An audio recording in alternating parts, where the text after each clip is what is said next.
கர்த்தருடைய பரிசுத்த நாமத்தினாலே யாவரையும் வாழ்த்துக்கிறேன். தேவன் தாமே உங்களை ஒவ்வொருவரையும் உங்களை வழிநடத்த வல்லவராக இருக்கிறார். கிறிஸ்து நமக்குள்ளாக வாசமாக இருக்கிறார். நாம் எப்பொழுதும் அவருக்குள்ளாக நடக்க வேண்டும் என்றுதான் அவர் பிரியப்படுகிறார். பிதாவாகிய தேவன் அவருடைய சொந்த குமாரனை நமக்கு தந்து இவ்வளவாய் நம்ம மேல் அன்பு இருந்திருக்கிறார். அவரை நம்முடைய பாவங்களுக்காகவும் நம்முடைய அக்கிரமங்களுக்காகவும் அவர் மரணத்தில் சிலுவையிலே வெற்றி சிறந்தார். கிறிஸ்து நாம் ஒவ்வொருவரும் நமக்குள்ளாக இருக்க வேண்டும். கிறிஸ்துவை நம்ம தரித்திருக்க வேண்டும். நாம் இந்த உலகத்தில் வாழ்வதற்கு கிறிஸ்துதான் அடையாளம். இயேசு கிறிஸ்துதான் அடையாளம். அவர் அங்கு மரணமானனாலே இன்றைக்கு நாம் உயிரோடு வாழ்ந்து கொண்டிருக்கிறோம். இந்த பூமி நிலையாக இருக்கிறது. இந்த பூமியிலே மனிதர்களும் மிருகங்களும் பல ஜீவ ஜந்துக்களும் இந்த உலகத்தில் வாழ்ந்து கொண்டிருக்கிறது. ஒவ்வொன்றும் அவரை பற்றின, இயேசு கிறிஸ்துவை பற்றினதாக இருக்கிறது.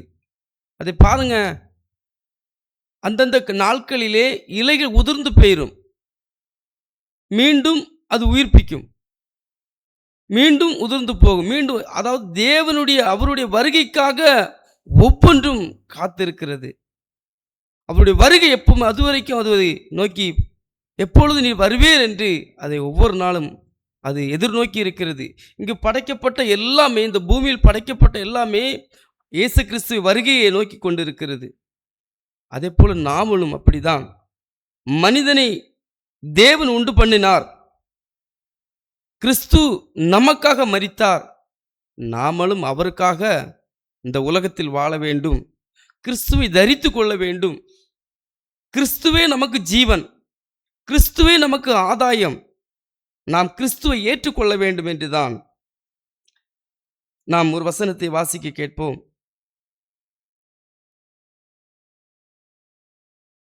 யாக்கோபு 1:27 வாசிப்போம்.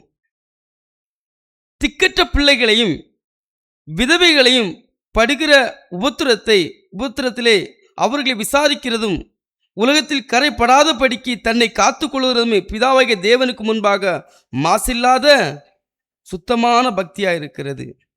திக்கற்ற பிள்ளைகளை அவர் நேசிக்கிறார். விதவைகளை அவர் நேசிக்கிறார்.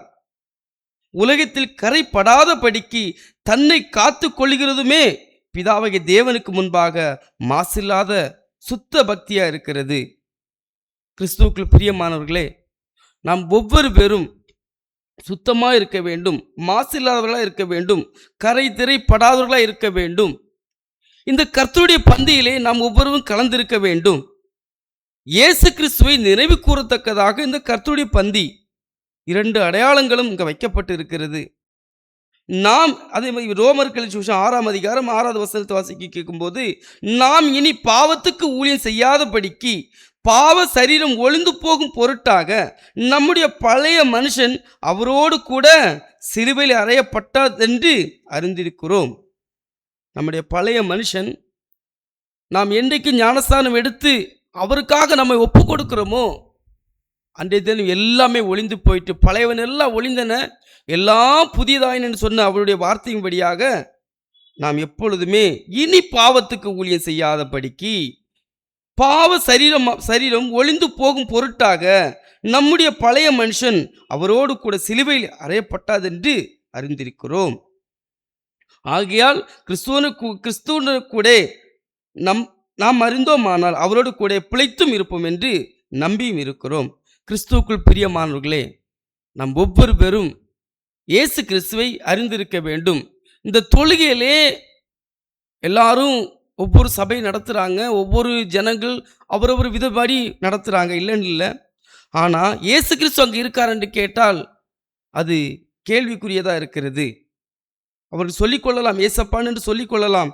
ஆனால் இயேசு கிறிஸ்து எப்படி அங்கே இருக்கிறார் என்று எப்படி அதை உணர்வது என்று கேட்டால் அது கேள்விக்குரியதாக இருக்கிறது.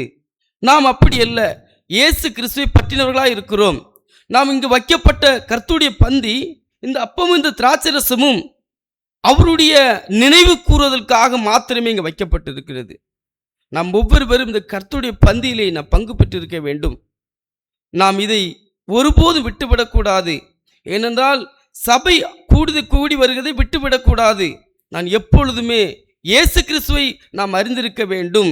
இந்த தொழுகையிலே இயேசு கிறிஸ்து இல்லை என்றால் அது தொழுகை இல்லை. இந்த கர்த்தருடைய பந்தியிலே பங்கு பெறவில்லாவிட்டால் அது நமக்கு உரிந்த ஆராதனையும் கிடையாது என்றுதான் வேதம் நமக்கு சொல்லி இருக்கிறது. இப்பொழுது நான் உங்கள் நிமித்தம் கொலேசியர் 1 24 வசனத்தை வாசிக்க கேட்போம். கொலேசியர் 1:24.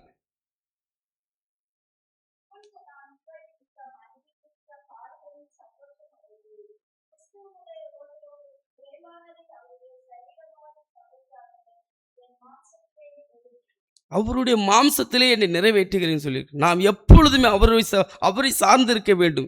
இயேசு கிறிஸ்துவை சார்ந்து இருக்க வேண்டும். கிறிஸ்துவை பற்றினவர்களாக இருக்க வேண்டும். இப்பொழுது நான் உங்கள் நிமித்தம் அனுபவிக்கிற பாடுகளில் சந்தோஷம் அடைந்து கிறிஸ்துவனுடைய உபத்திரங்களில் குறைவானதை அவருடைய சரீரமாகிய சபைக்காக என் மாம்சத்தை நிறைவேற்றுகிறேன். நமக்காக தான் தேவன் மரித்தார்.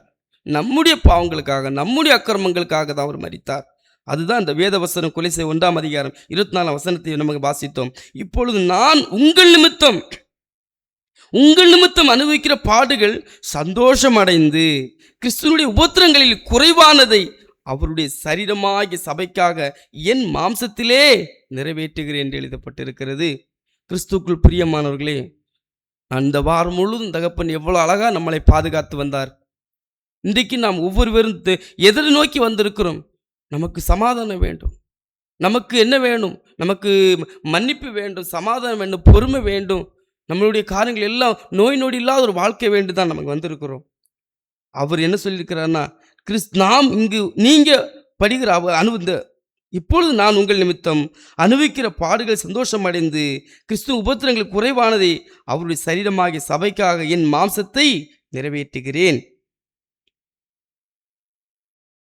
இன்னொரு வசனத்தை வாசிக்க கேட்போம். யாக்கோபு 1:26.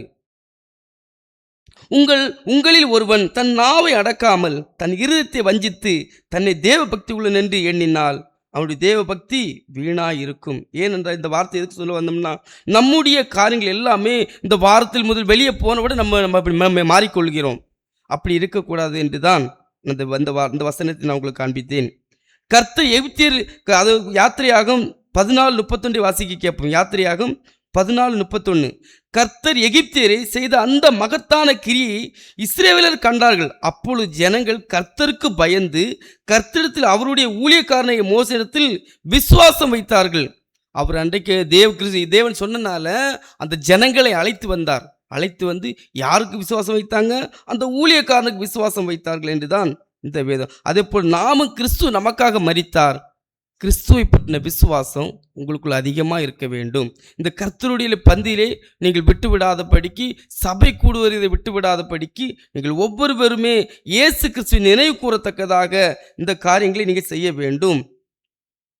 எப்படி எனில், சாவுக்கேதுவான எங்கள் மாம்சத்தில் இயேசுனுடைய ஜீவன் விளங்கும்படிக்கு உயிரோடு இருக்கிற நாங்கள் எப்பொழுதும் இயேசு நிமித்தம் மரணத்துக்கு ஒப்பு கொடுக்கப்படுகிறோம். 1 கொரிந்தியர் 4 வசனத்தை நான் வாசித்தேன்.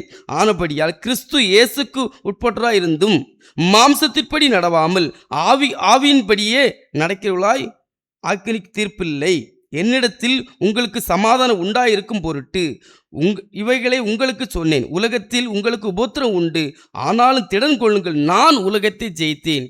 கிறிஸ்துவுக்குள் பிரியமானவர்களே, இயேசு கிறிஸ்துவை பற்றின விசுவாசம் உங்களுக்கு அனைவருக்கும் இருக்க வேண்டும். நான் உங்களுக்கு ஒப்பித்ததை கர்த்தரிடத்தில் பெற்றுக்கொண்டேன். அது என்னவெனில், கர்த்தராகிய இயேசு கிறிஸ்து தாம் காட்டிக் கொடுக்கப்பட்ட அன்று ராத்திரியிலே அப்பத்தை எடுத்து ஸ்தோத்திரம் பண்ணி அதை பிட்டு, நீங்கள் வாங்கி புசியுங்கள், இது உங்களுக்காக பிற்கப்படுகிற என்னுடைய சரீரம், என்னை நினைவு கூறும்படி செய்யுங்கள் என்றார். உம்முடைய வேதம் எங்களுக்கு வெளிச்சமாக இருக்கிறது. இந்த வார்த்தையின்படி நாம் ஒவ்வொருவரும் இந்த கர்த்தருடைய பந்தியிலே நாம் பங்கு பெறுவோம். தேவன் தாமே இந்த வார்த்தைகளை